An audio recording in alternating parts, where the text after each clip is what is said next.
Okay, so good morning, good afternoon, good evening, everyone. I'm Shikha, Head of Research at ExecuShe, and welcome to our event today. It is my absolute pleasure to have you all here with us. Before we dive into the world of acetonal leadership on SDG5, which focuses on gender diversity and women's empowerment, I'd like to kick off this event by talking a bit about our ExecuShe tool.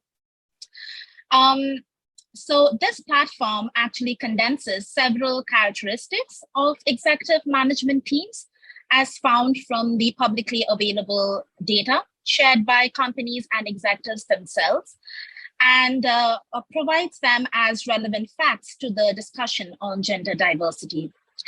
ExecuShe, as the name implies, focuses on female executives. So even though we do have details for men collected, we have intentionally grayed them out in our tool, as you'll see. So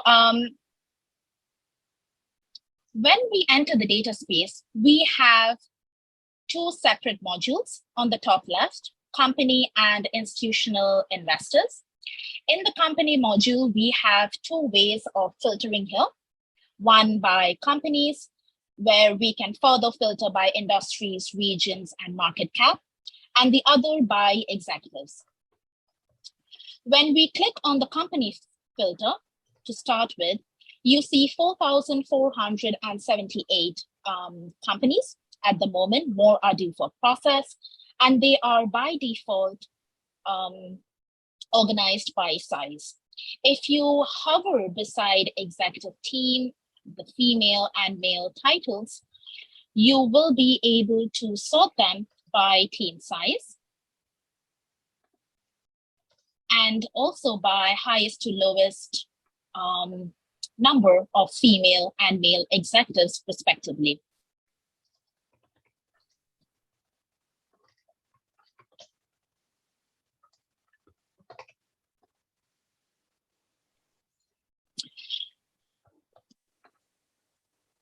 We can also quickly see some summary stats here.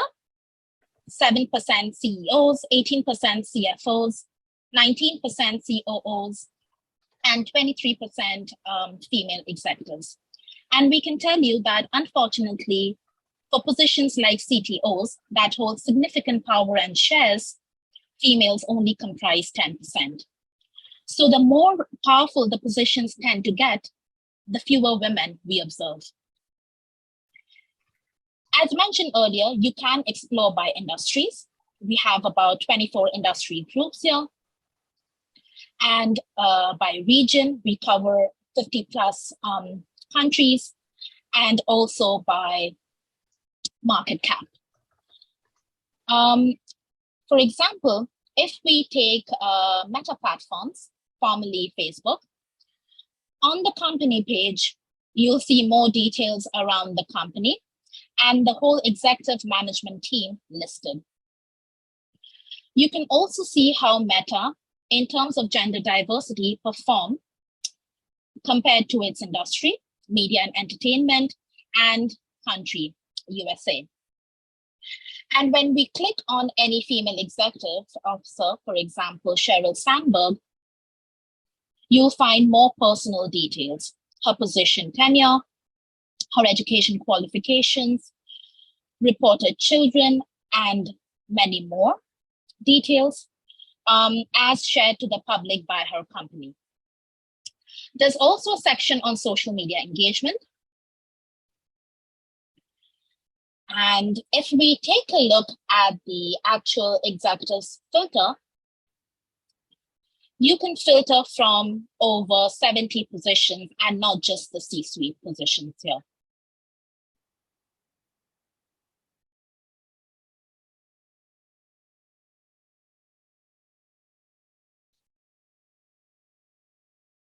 This would allow you to, for example, filter by CTOs.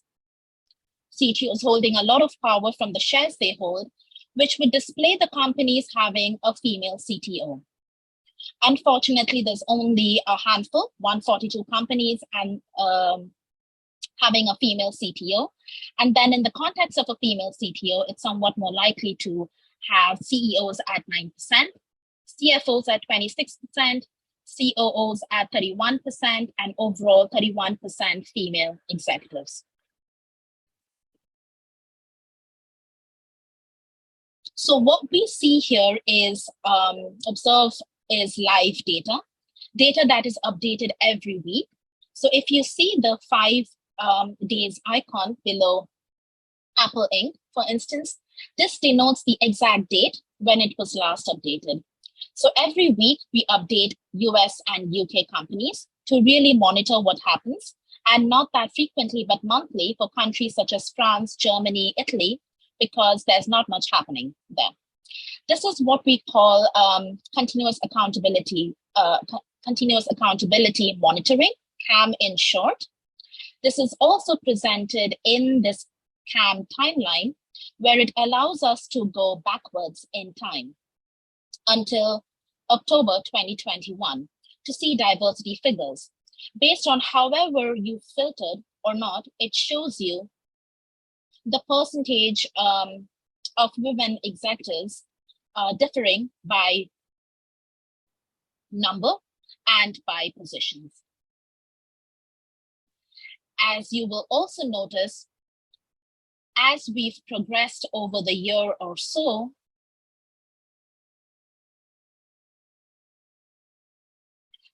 our coverage of companies has also increased.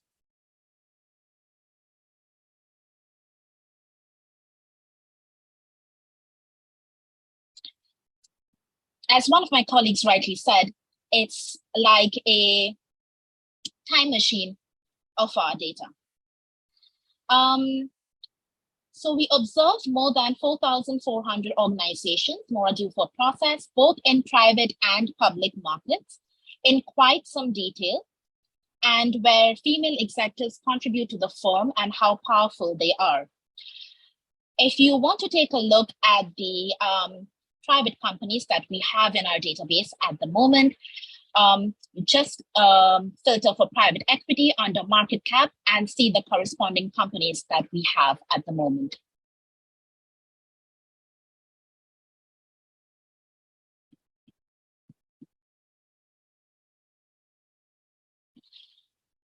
Of course, we're only going to make impactful progress when the institutional investors themselves actually support the engagement. So we have a second tool where we can filter all the relevant institutional investors, approximately 5,500 plus. And below their names are the size of their holdings, assets under management, as disclosed to the US SEC. And here again, we can filter for instance, to a certain asset value, for example, $1 billion, and that limits it to then 1,700 institutional investors. We can also compare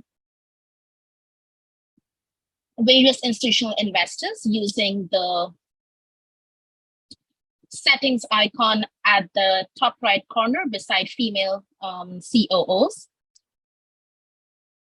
and filter for different positions. If we can take out COO and take CTO in,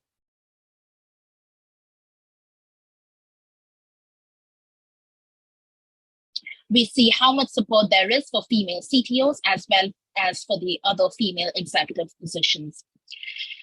Here we, if we open, for example, BlackRock, we can actually see the individuals that are supported and the distributions, and that too across investors. We can not only explore how supportive they are of overall gender diversity, in BlackRock's case, 26%, but also of gender share, which is the actual power of the female executives, the ratio of the value of shares they hold to the value of shares held by all executives. For example, if we take the Gates Foundation, this unfortunately shows that while they're quite supportive of gender diversity, 24% is the average number. They are not at all supportive in their investment of gender share. So of course, we're not actually sure whether they're aware of this, not saying there's any deliberate decision-making on behalf of the Gates Foundation, but if you scroll to the gender share rating here, right now, 53.6% of all companies invested do not have female executives holding shares.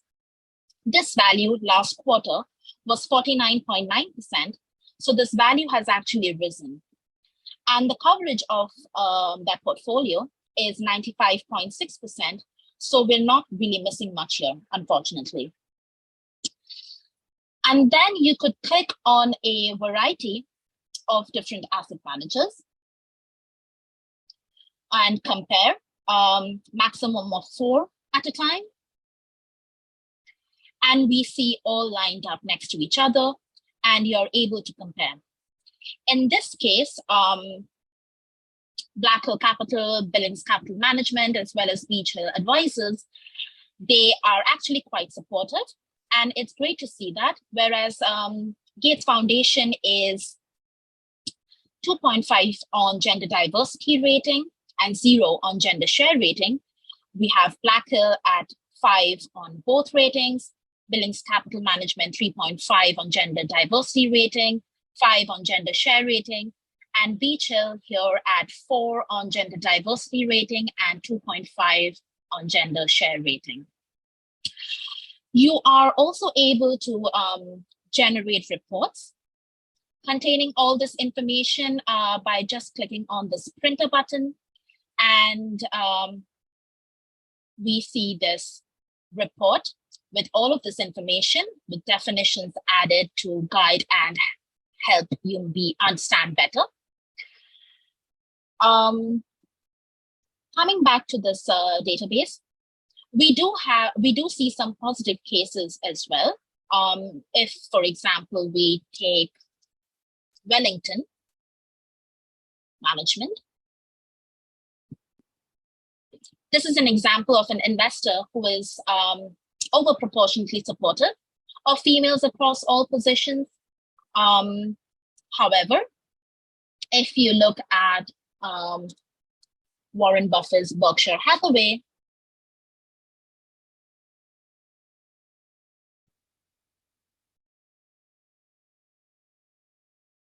support for female executives across the main C-suite positions is definitely minimal. Therefore, depending on the managers, you can see who are more or less supportive, which really allows you to get a full sense of where female executives are, in which position and how much power they hold, in which organization, as well as which investors are particularly supportive of female executives, both in terms of headcount, which is gender diversity and individual positions, and more importantly, gender share. Do the female executives actually own significant shares among the overall shares held by executives? Shika, I would kindly have to ask you to wrap up, if that's okay. Okay, sure. So I hope this is of interest, and we invite everyone interested. You're very welcome to get complimentary access and explore the tool. And if you have any questions, please feel free to contact us at contact@execushe.com. Thank you very much. Excellent. Thank you very much. I am looking if there's any questions right now, and I can't see any, but we can maybe pick them up later as well, or people can just reach out. So it is my greatest pleasure then to introduce Marlene Timberlake D'Adamo, the Chief Diversity, Equity, and Inclusion Officer at CalPERS, to give her keynote. Marlene is in this new position for a year and 2 months, previously been the Chief Compliance Officer and the Interim Chief Financial Officer as well at CalPERS. Marlene, over to you. Thank you, Andreas. Can you hear me? Yes, we can hear very well. Perfect. Good day to all of you. My name is Marlene Timberlake D'Adamo, and I'm the Chief Diversity, Equity, an Inclusion Officer at CalPERS. CalPERS, which is the California Public Employees Retirement System, is a $440 billion pension plan whose mission is to pay pension and health benefits to our nearly 2 million members and their beneficiaries. It would be an understatement to say that we are merely an asset owner. CalPERS has been administering the pension benefits of our members for more than 85 years. We anticipate many more decades of this work as we serve those who serve California. Increasingly, we are seeing asset owners recognize the impact they can have when they turn their attention and dollars towards the benefits that come from leveraging women and diverse individuals. Asset owners who control billions and even trillions of dollars are understanding the role that they can play in growing their mandates, which, after all, is their responsibility, by developing and engaging all talent that will contribute to better investment performance and business outcomes. Here are some of the leadership roles that I believe asset owners have. First, to actually lead. Being entrusted to manage billions or perhaps even trillions of dollars is a great responsibility, and it means that we must use our role to benefit our members and grow their assets. Two, to convene owners to come together to solve common problems. This is usually done with the recognition that strength comes in numbers. We know that when groups come together, greater efforts and influence can be brought to bear against a problem.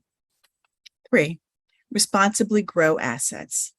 This means using the talent and resources available to actually increase the assets. Four, innovate.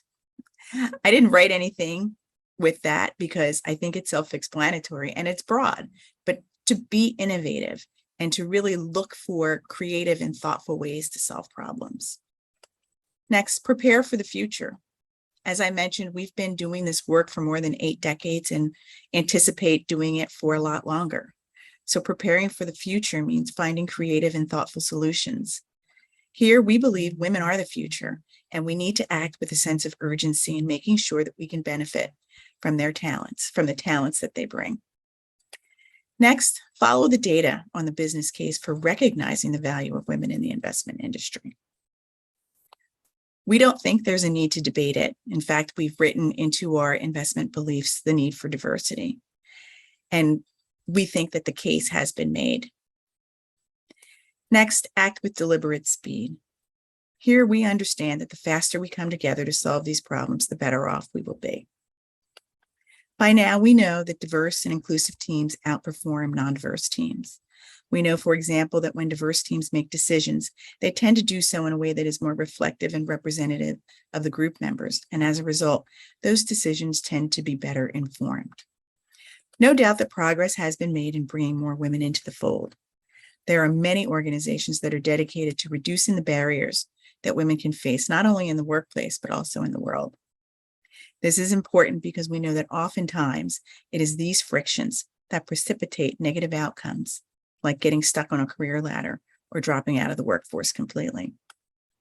While we have seen progress on increasing gender inclusiveness, there is still a lot more to do to fully benefit from adding the lenses as seen and experienced by women. I'd like to talk a little bit about what we're doing at CalPERS. CalPERS has been advocating for the addition of women to corporate boards for many years, way before many others discovered the unharnessed power that came from including gender diversity in their organizations. CalPERS has been at the forefront of the gender equality conversation for many years also, but we've done more than just talk. CalPERS is well known for using our proxy voting power to advocate for corporate boards that are more reflective of our population. In fact, it was one of the founding institutions of 3D, the Diverse Director Database, which is now widely used and subscribed to by third-party organizations for director searches. CalPERS created the database to answer the familiar refrain that women and diverse individuals could not be found for board membership. Once the database was created, accessing these folks became easy and took away that barrier. Let me be clear. We believe that it is our fiduciary obligation to aggressively search for opportunities in pursuit of providing better outcomes for our members and stakeholders. We know, down to our core, that taking care of members includes taking care of our funds and growing those funds such that benefits continue to be available for decades to come. We also know that our performance directly impacts our stakeholders, which includes the employer community. We believe that the inclusivity we pursue leads to better outcomes and greater fund performance. Since 2017, we have seen 75% of companies that we engage, that's 597 of 800, add at least one diverse board director. We continue to partner with CalSTRS, LACERA, LACERA, and SCERS, which is San Francisco. These are California-based pension plans on the California Board Diversity Initiative to improve board diversity of historically underrepresented groups at S&P 500 companies. What else is CalPERS doing? The Chief Diversity, Equity, and Inclusion role was created in 2020. At the time, we wanted to be able to answer one simple question, that our processes were fair. In other words, that the outcomes we saw were in accordance with fair processes rather than as a result of the biases and systemic issues that can occur with human decision-making. What did we do? We began the process of evaluating our business against our mission. Our mission is to pay pension and health benefits to members and their beneficiaries. We then looked at what we could do to better meet our mission. We have long held the belief that diverse teams produce better outcomes. And in fact, I mentioned that we have that written into our investment beliefs. When we look at the composition of teams, we quickly see the funnel that occurs when it comes to gender advancement in leadership roles. That is why we decided to integrate DEI strategies into our processes as a long-term goal. In the short term, we are doing what I call interventions, things that are specific and in the moment to jumpstart the longer-term organic work of process change. The result of this careful consideration is a DEI framework that leverages our ability to have an impact in 5 priority areas. Those areas are culture, talent, investments, supplier diversity, and healthcare equity. As it relates to culture, some of the things that we're doing is we've just concluded 3 annual years of unconscious bias training for our team, our entire team. We've also are piloting a DEI certificate program for our team members.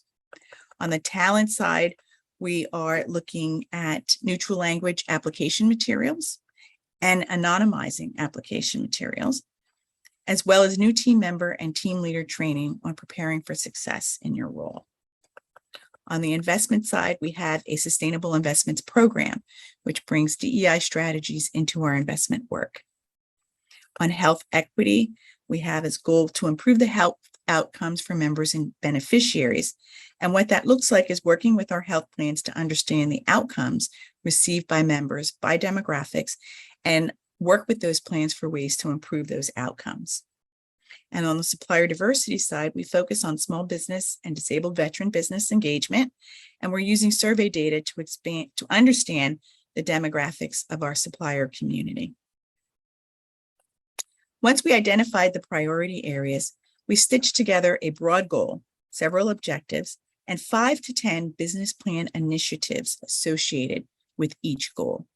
The initiatives support the objectives, and the objectives support the goal. With the documented framework, we are very interested in transparency. We know that without transparency and its cousin, accountability, credibility could be hard to come by. That is why we are being completely transparent about what we're doing, but we're also creating metrics and benchmarks and strategic measures against which we expect to be compared. We publish our framework on our website and provide reporting to our board several times a year, all of which is live streamed. Our meetings are live streamed, and our materials are out on our website. We believe that this reporting mechanism allows us to see the outcomes of our efforts, and using the data allows us to pivot where necessary. Let me speak a little more specifically about our work in the investment industry. CalPERS maintains a sustainable investments program. Our program can be found on our website, along with the specific work that is being done in pursuit of our sustainable investment goals. The program identifies the channels within which we work to achieve success in investing sustainably. Those channels are integration, advocacy, and engagement. On integration, we work to integrate sustainable investment principles into our investment decision-making. This includes research that we are commissioning on human capital management and emerging managers. On the advocacy side, we do work with the SEC and other regulatory agencies to provide input and guidance on regulations and financial market operations and other important areas where the experiences and perspectives of large asset owners is necessary. On engagement, this is the work that we do with organizations with whom we've invested. We engage these organizations on important issues and topics. Here, our proxy voting and deep knowledge of these issues help us to engage with these companies in furtherance of solving vexing problems. We count partnership as a fourth mechanism that stretches across everything we do. We look for partners that are working to advance the same goals and team up to try to improve the chances of success. As stated previously, we believe that there is strength in numbers and are always looking for willing partners to help advance important goals. I encourage you to review our sustainable investment program to learn more about the work we're doing. I'd like to end on a positive note. There is no doubt that progress continues to be made. It is, however, sometimes true that making progress also shows you how much farther you have to go. It is sometimes as if you reach a goal and 12 more than appear, like a ridiculous hill that has to be climbed. But here is what I believe. I believe that we have the ability to steadily march toward these goals, no matter how many appear. I believe that this work and the work of so many amazing and creative organizations like ExecuShe make a difference. I believe that asset owners are recognizing the leadership role they can and must perform. I know that the culmination of this work means better business outcomes and better performance. That is why we are here, and that is why we set out every day to do this work, because it matters. Thank you. Thank you very much, Marlene. That was a very, very nice closing words and a very, very interesting keynote. The questions from the audience, you can post them in the Q&A or the actual chat. So I have a question to start with on the cousin of transparency, accountability. Yes. Very nicely worded, by the way. I might quote you on this if I may, because we're talking about this a lot. We believe that there has been a paradigm shift in terms of the expectations on the accountability of the corporates. So simply not providing the data anymore, or for instance, making a zero target just in private to stakeholders, but not in public on your own domain website, isn't actually discharging accountability because you're not going on public record. How do you look at this? Do you believe the accountability expectations have increased since the Paris Agreement and since the pandemic?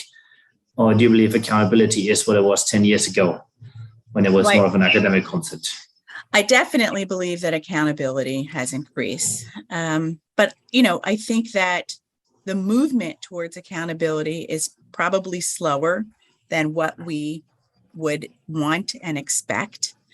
I think there's a lot of reasons for that. The thing that I find about the work that we do is that, we continue to move forward. We continue to find partners. And, when you look around, there really is no lack of organizations that, have a stake in the ground and that are willing to do the work. And I think for a lot of organizations, it really comes down to, doing the necessary education and the necessary steps to bring them along. I don't think that we're going to go back. I think that we're going to continue to move forward. And, I'm a patient person, and I really do see that we will continue to bring that accountability. I know for us, we are very much held accountable for what we do. We are very transparent about what we do. And, for me, the accountability is important because it also helps with credibility. And I think for us, being accountable also means that, there is credibility in what we say because we're willing to speak it. We're willing to be out there. So that's really what I think about that. I think that we're going to continue to move forward, and it's a tough road to hoe, but we'll do it. That sounds excellent, and patience is, I think, very much a virtue. Of course, I'm biased saying this is an academic. Our profession is very slow. We have a hand raise, which is fantastic. I was hoping for questions in the audience, but we actually have a hand raised. I don't know. I'll let you know.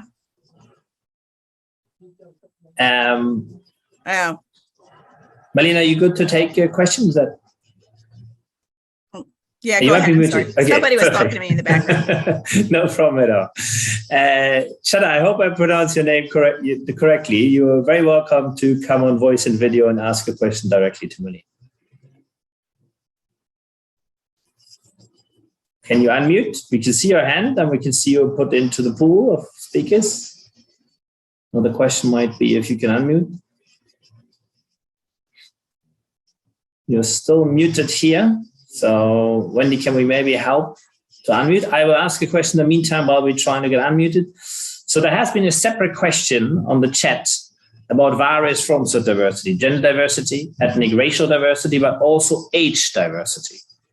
So age diversity has less attention at this stage, but I can fully understand why that's highly relevant.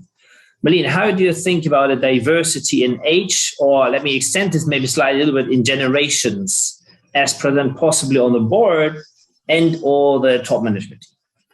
So our definition of diversity includes all types of diversity, including diversity of thought, diversity of age, diversity of experiences, racial diversity, ethnic diversity, backgrounds. There's really no, when you think about the experiences that really informed people's decision making, the diversity comes up in a lot of different ways.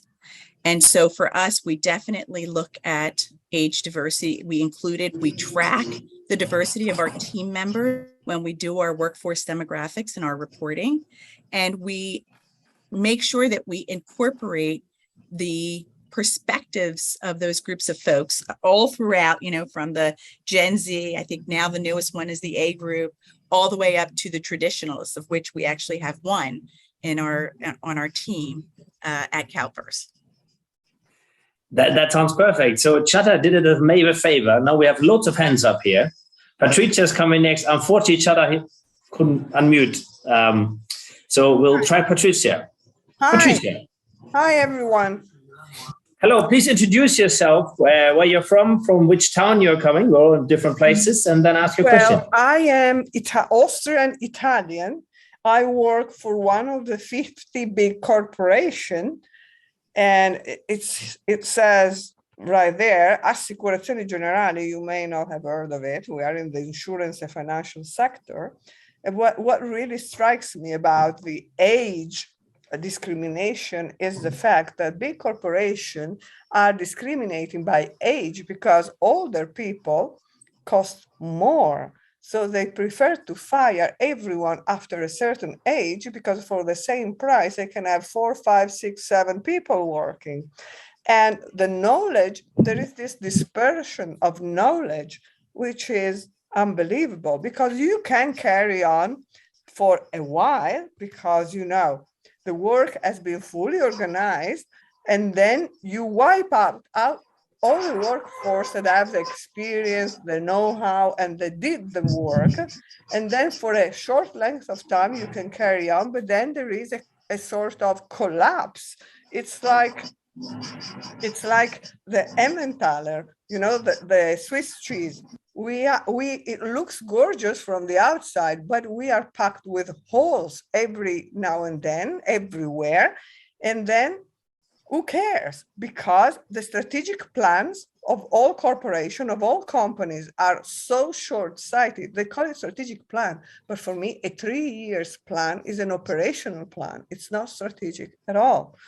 So the intersection between different generations is so very helpful because you have the enthusiasm of the new generation, the energy, and then you have the knowledge from the older generation, which need to be linked in a one way of working together as a team, building trust. And this building trust throughout generation also requires a new definition of what a fair salary is all about. Because we see nowadays the younger generation are earning a fraction of what, for example, my generation, I'm a baby boomer, started earning. The opportunity I had are not there anymore.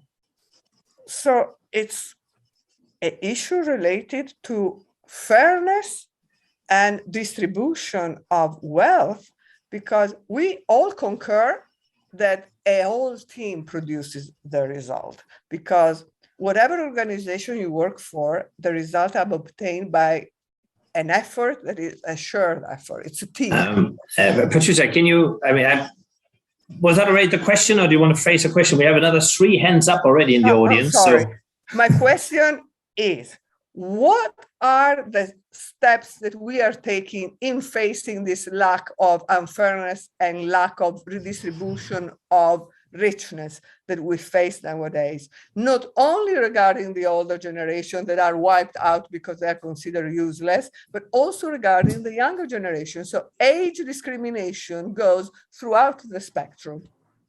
thank you very much. Over to Marlene in her views. That's a big question. I think what I can talk about is, what we're doing at CalPERS. And, not only, I think of the work that we do as both, sort of a couple of tiers. One is our internal, which is, first tier, if you will, and then external in terms of the organizations that we work with and the way that we engage them in the beliefs that we have.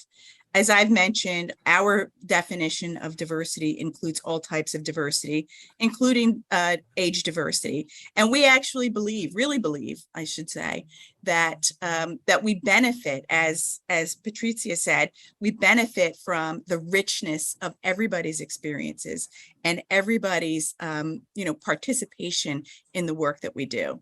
So I don't know if I can say what the world is doing. I think what I would say is that, we recognize that and we continue to push that as something that we believe in as we engage throughout the world. Marlene, in terms of working together on this cross cultures, so working with asset owners in different regions, maybe not only in Europe, but in Asia, how is your experience on that? For instance, we know that in Japan, there is a very different gender diversity, at least at this stage, among corporate executives and corporate boards. So as part of our sustainable investments program, we recognize the differences in culture and the differences in the way that things are done. We certainly want to make sure that we're respectful of the different types of cultures, and we bring along asset owners in many parts of the world for the work that we're doing. As I mentioned, partnership is one of it's a vehicle that runs across the work that we do. And so we look to partner with asset owners all over the world for the work that we're doing. And as a result of that, we are, inclusive in terms of their culture, and we exchange information and ideas. At the end of the day, we all, as asset owners have the same goals, which is to grow our assets and to make sure that we're able to support the individuals within whom we are charged to support. And so that really is a big plus.